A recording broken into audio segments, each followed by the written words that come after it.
Jón Arnór, frábær sigur hérna í kvöld. Ekki ágæði léttir að vera inn í þessu ennþá?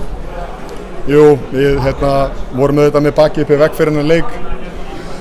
En svo, já, KR hefur sýnt það gegnum tíðina og við sýndum það hérna í kvöld að við í svona óþægilegum aðstöðum þá stigum við upp og okkur leið ágætlega, við höfum gaman að þessu og ætluðum okkur að sigra í kvöld. Sem og við gerðum, bara með mikilli liðsheild. Ok, hvað skóp sigurinn í kvöld, myndir þú segja?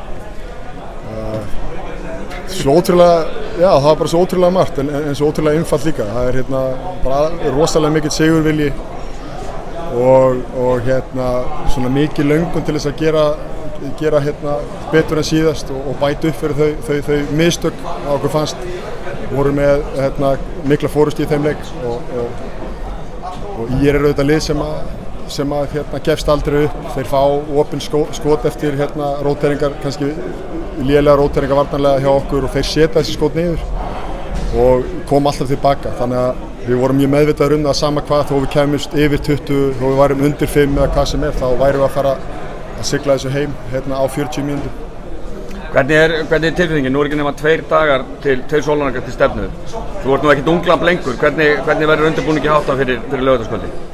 Það bara það sama og venjulega. Við förum og tökum heitt og kalt og tegjum og sinnum skrokknum alveg eins og við getum, borðum rétt, hugsum vel okkur.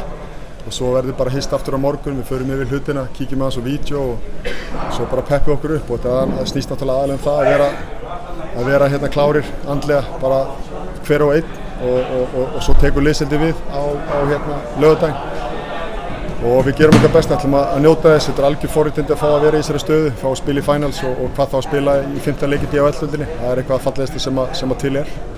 Segðu mig, hvernig er staðan á Pavel? Er hann bara game over eða hann var nú í búning en gælurðu við að hann spili í oddaleiknum? Ég hef ekki hugmynd það. Pavel hann er meiddur, bara eins og við höfum klárlega notað hann í kvöld ef hann væri leikfær, þannig hann bara gat ekki spila og það kemur í ljós bara laugardaginn, en við eigum hann inni og við eigum hann á bekknum, frábæra bekknum líka. Já, hvernig er tilfinningin fyrir oddaleiknum? Hvað sérðu fyrir þér? Það auðvitað mikill léttir að fá oddaleik í fyrsta lagi og mér fannst við gera rosalega vel með það að bara koma okkur einhvern veginn niður á jörðina og við vorum bara humble og flottir og bara þjöppuðum okkur rosalega við saman og okkur leið þægilega í óþægilegum aðstöðum og það er það sem vinnarar gera. Það sem skilgreinir vinnarar með því að segja og bara á laugardaginn þá er þetta rosalega mikilvægt bara að við séum með hausinn rétt stiltan. Við erum klárlega meistarar síðustu 5 ára, við höfum verið áður í 8 leiki í DHL-deildinni og við ætlum að njóta þess, fyrst og fremst. Flott, takk fyrir. Takk fyrir kærlega.